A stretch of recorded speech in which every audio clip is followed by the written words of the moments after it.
Bismillahirrahmanirrahim. Assalamualaikum warahmatullahi wabarakatuh.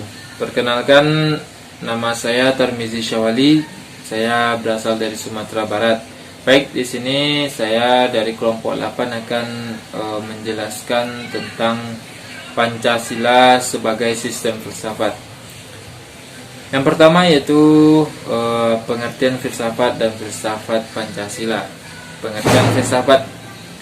Istilah filsafat secara etimologis merupakan pandangan kata falsafah yang berasal dari bahasa Arab, filosofi yang berasal dari bahasa Inggris, dan yang berasal dari bahasa Yunani yaitu adalah filosofia. Kata filosofia merupakan kata majemuk yang tersusun dari kata philos atau philen yang berarti kekasih, sahabat, mencintai, dan kata sophia yang berarti kebijaksanaan, hikmat, kearifan, pengetahuan. Dengan demikian, filosofia secara harfiah berarti mencintai kebijaksanaan, mencintai hikmat, atau mencintai pengetahuan. Cinta mempunyai pengertian yang luas, sedangkan kebijaksanaan mempunyai arti yang bermacam-macam, yang berbeda satu dengan yang lainnya. Istilah filosofos pertama kali digunakan oleh Pitagoras. Ketika Pitagoras ditanya, apakah engkau seorang bijaksana?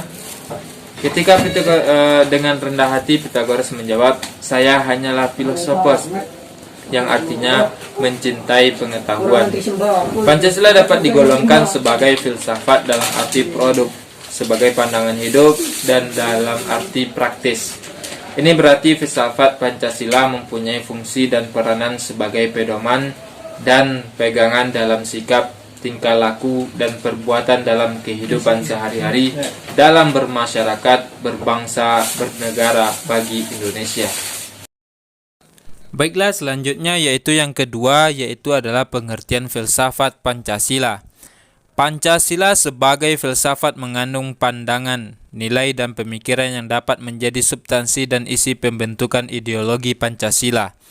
Filsafat Pancasila dapat didefinisikan secara ringkas sebagai refleksi kritis dan rasional tentang Pancasila sebagai dasar negara dan kenyataan budaya bangsa, dengan tujuan untuk mendapatkan pokok-pokok pengertiannya yang mendasar dan menyeluruh. Pancasila dikatakan sebagai filsafat karena Pancasila merupakan hasil perenungan jiwa yang mendalam yang dilakukan oleh The Founding Father kita, yang dituangkan dalam suatu sistem yang dikatakan oleh Ruslan Abdul Ghani. Kemudian yang dikatakan oleh Notonegoro yaitu adalah filsafat Pancasila memberi pengetahuan dan pengertian ilmiah yaitu tentang hakikat dari Pancasila. Selanjutnya yaitu adalah 5 Pancasila sebagai suatu sistem filsafat. Pembahasan mengenai Pancasila sebagai sistem filsafat dapat dilakukan dengan cara deduktif dan induktif. Yang pertama yaitu adalah cara deduktif, yaitu dengan mencari hakikat Pancasila serta menganalisis dan menyusunnya secara sistematis menjadi keutuhan pandangan yang komprehensif. Kemudian yang kedua yaitu adalah cara induktif, yaitu dengan mengamati gejala-gejala sosial budaya masyarakat, merefleksikannya, dan menarik arti dan makna yang hakiki dari gejala-gejala itu. Pancasila yang terdiri atas 5 sila pada hakikatnya merupakan sistem filsafat. Yang dimaksud sistem filsafat adalah suatu kesatuan bagian-bagian yang saling berhubungan, saling bekerja sama untuk tujuan tertentu, dan secara keseluruhan merupakan satu kesatuan yang utuh. Sila-sila Pancasila yang merupakan sistem filsafat pada hakikatnya merupakan suatu kesatuan organis. Artinya antara sila-sila Pancasila itu saling berkaitan, saling berhubungan, bahkan saling mengkualifikasi. Pemikiran dasar yang terkandung dalam Pancasila yaitu pemikiran tentang manusia yang berhubungan dengan Tuhan, dengan diri sendiri, dengan sesama, dengan masyarakat bangsa, yang nilai-nilai itu dimiliki oleh bangsa Indonesia. Dengan demikian, Pancasila sebagai sistem filsafat memiliki ciri khas yang berbeda dengan sistem-sistem filsafat lainnya, seperti materialisme, idealisme, rasionalisme, liberalisme, komunisme, dan sebagainya. Ciri sistem filsafat Pancasila itu antara lain, yang pertama, sila-sila Pancasila merupakan satu kesatuan sistem yang bulat dan utuh. Dengan kata lain, apabila tidak bulat dan utuh atau satu sila dengan sila lainnya terpisah-pisah, maka itu bukan Pancasila. Yang kedua, susunan Pancasila dengan suatu sistem yang bulat dan utuh itu dapat digambarkan sebagai berikut. Yang pertama, sila 1 meliputi mendasari dan menjiwai sila 2, 3, 4, dan 5. Sila kedua diliputi didasari dijiwai sila 1 dan mendasari dan menjiwai sila 3, 4, dan 5. Sila 3 diliputi didasari dijiwai sila 1, 2, dan mendasari dan menjiwai sila 4, 5.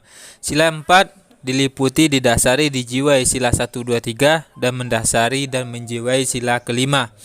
Sila 5 diliputi didasari dijiwai sila 1, 2, 3, dan 4. Inti sila-sila Pancasila meliputi yang pertama Tuhan, yaitu sebagai kuasa prima. Yang kedua manusia, yaitu makhluk individu dan makhluk sosial. Yang ketiga satu, yaitu kesatuan memiliki kepribadian sendiri. Yang keempat rakyat, yaitu unsur mutlak negara harus bekerja sama dan gotong royong.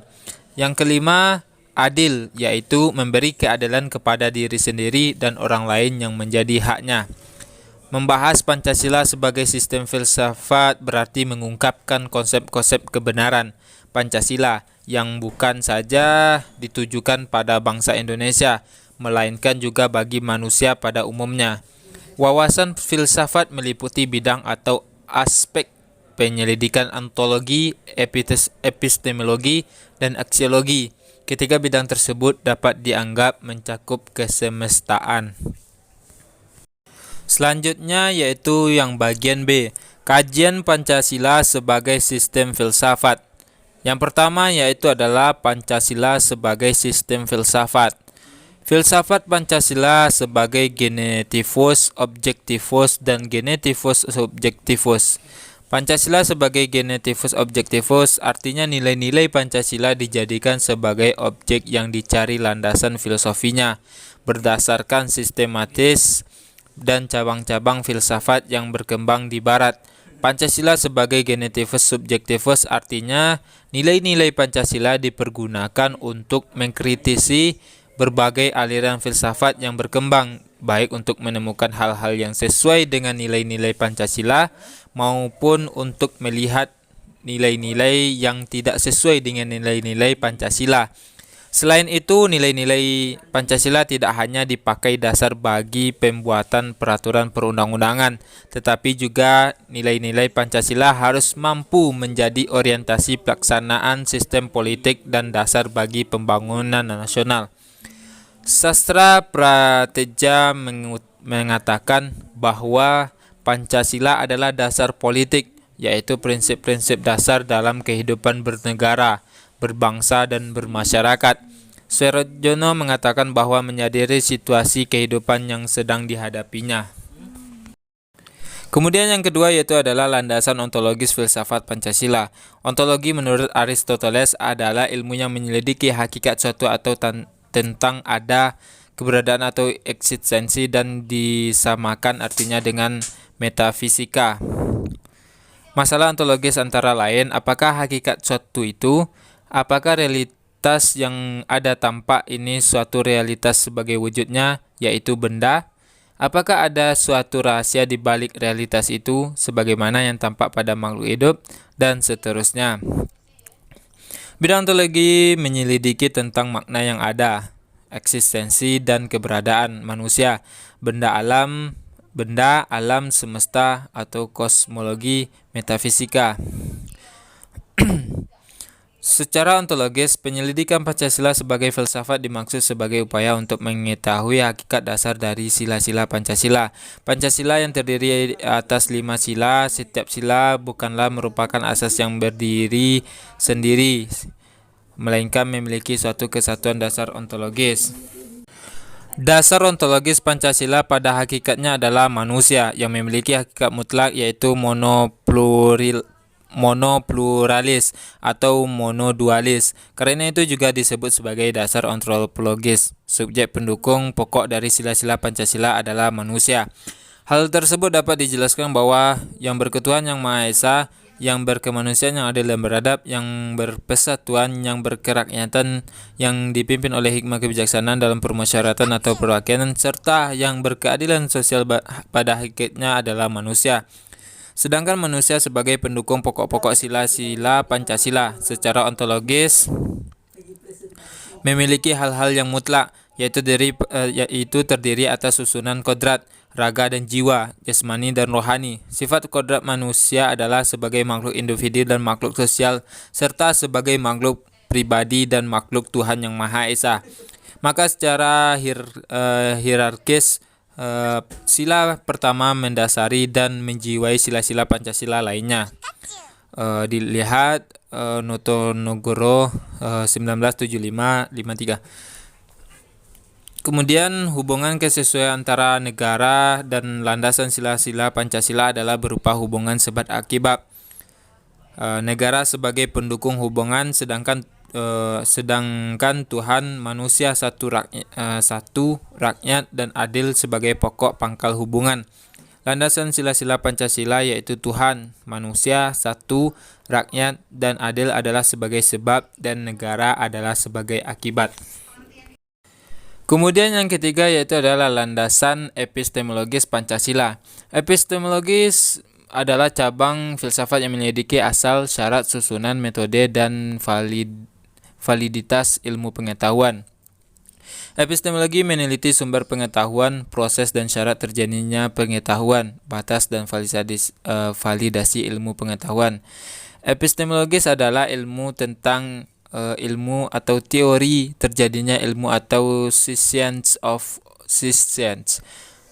Menurut Titus 1984-20, terdapat 3 persoalan mendasar dalam epistemologi, yaitu 1. Tentang sumber pengetahuan manusia, 2. Tentang teori kebenaran pengetahuan manusia, 3. Tentang watak pengetahuan manusia. Secara epistemologis, kajian Pancasila sebagai filsafat dimaksud sebagai upaya untuk mencari hakikat Pancasila sebagai suatu sistem pengetahuan. Pancasila sebagai sistem filsafat pada hakikatnya juga merupakan sistem pengetahuan. Ini berarti Pancasila telah menjadi suatu belief system, sistem cita-cita menjadi suatu ideologi. Oleh karena itu, Pancasila harus memiliki unsur rasionalitas terutama dalam kedudukannya sebagai sistem pengetahuan.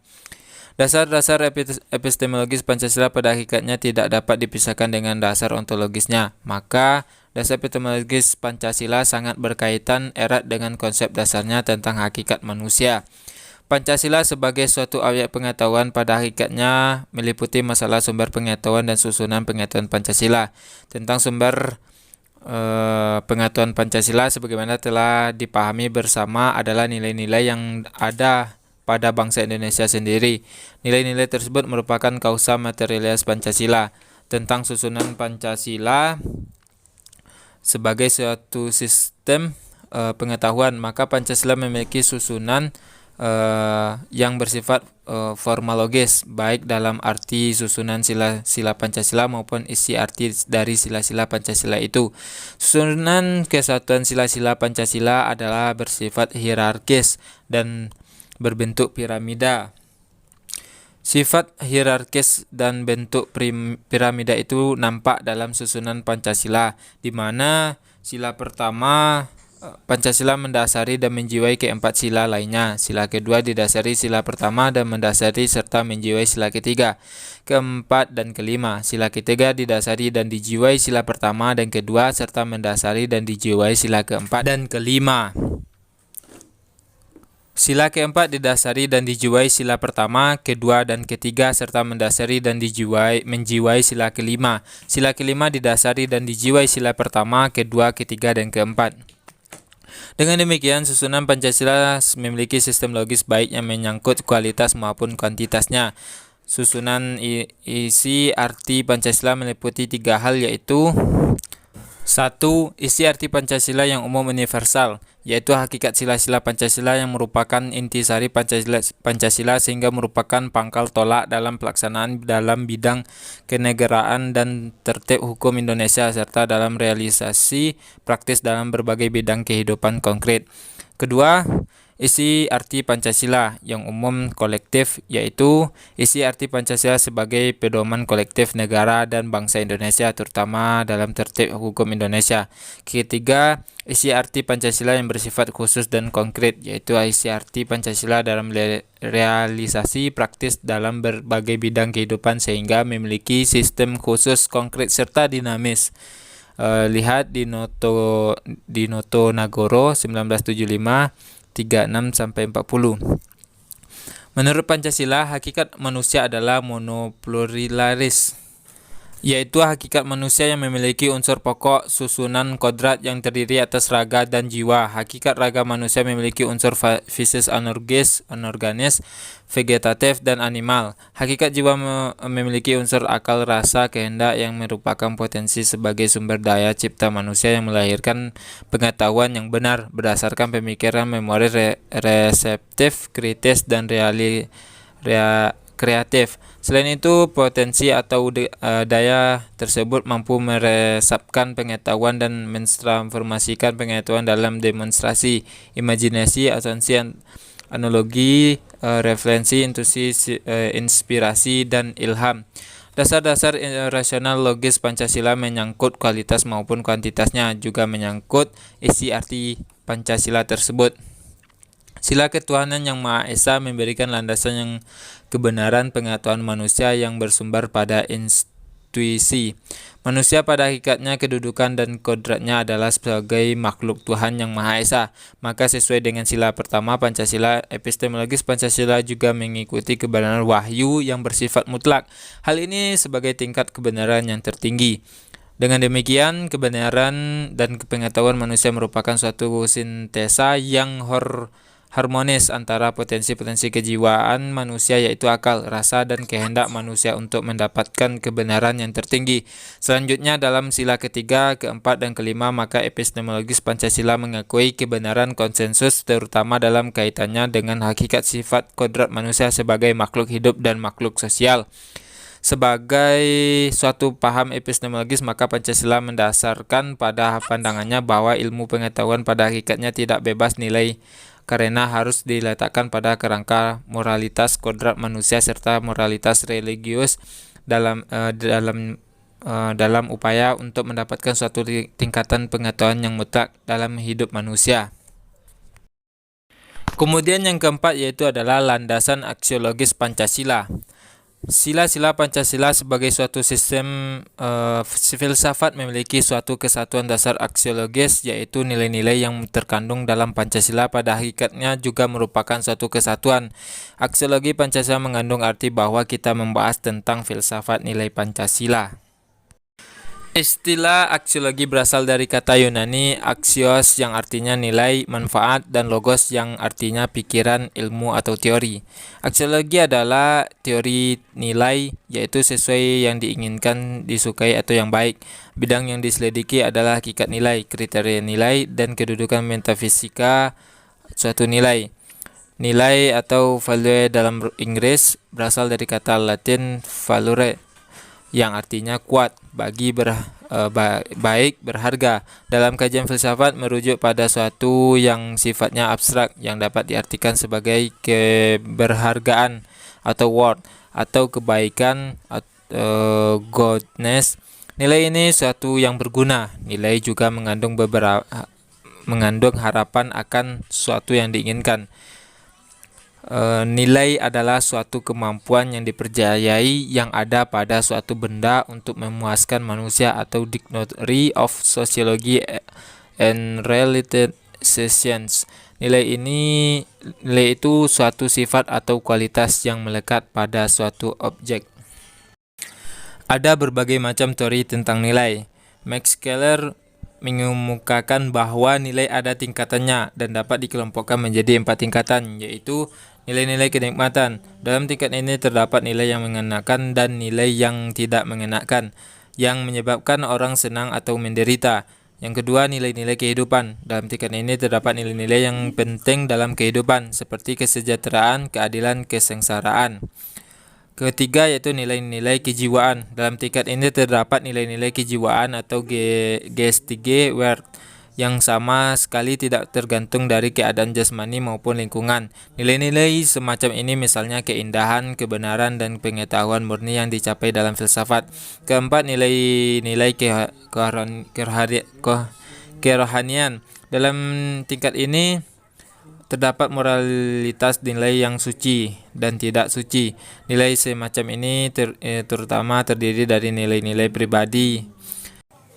Kemudian menurut Walter G. Everett menggolongkan nilai-nilai manusia ke dalam 8 kelompok. Nilai-nilai yang pertama nilai-nilai ekonomis ditunjukkan oleh harga pasar dan meliputi semua benda yang dapat dibeli. Yang kedua nilai-nilai kejasmanian membantu pada kesehatan, efisiensi, dan kehidupan dari kehidupan badan. Yang ketiga nilai-nilai hiburan, nilai-nilai permainan dan waktu senggang yang dapat menyumbangkan pada pengayaan kehidupan. Yang keempat nilai-nilai sosial berasal mula dari berbagai bentuk perserikatan manusia. Yang kelima nilai-nilai watak, keseluruhan dari keutuhan kepribadian dan sosial yang diinginkan. Yang keenam nilai-nilai estetis, nilai-nilai keindahan dalam alam dan karya seni. Yang ketujuh nilai-nilai intelektual, yaitu nilai-nilai yang pengetahuan dan pengajaran kebenaran. Yang ke-8 yaitu nilai-nilai keagamaan. Kemudian menurut Noto Nagoro membagi nilai menjadi 3 macam, yaitu yang pertama nilai material, yaitu sesuatu yang berguna bagi manusia. Yang kedua nilai vital, yaitu sesuatu yang berguna bagi manusia untuk dapat melaksanakan kegiatan atau aktivitas. Yang ketiga nilai kerohanian, yaitu segala sesuatu yang berguna bagi rohani yang dapat dibedakan menjadi 4 macam, yaitu nilai kebenaran yang bersumber pada akal, ratio, budi, cipta manusia. Yang kedua nilai keindahan atau nilai estetis yang bersumber pada unsur perasaan, estetis rasa manusia. Yang ketiga nilai kebaikan atau nilai moral yang bersumber pada unsur kehendak manusia. Yang keempat, nilai religius yang merupakan nilai kerohanian tertinggi dan mutlak.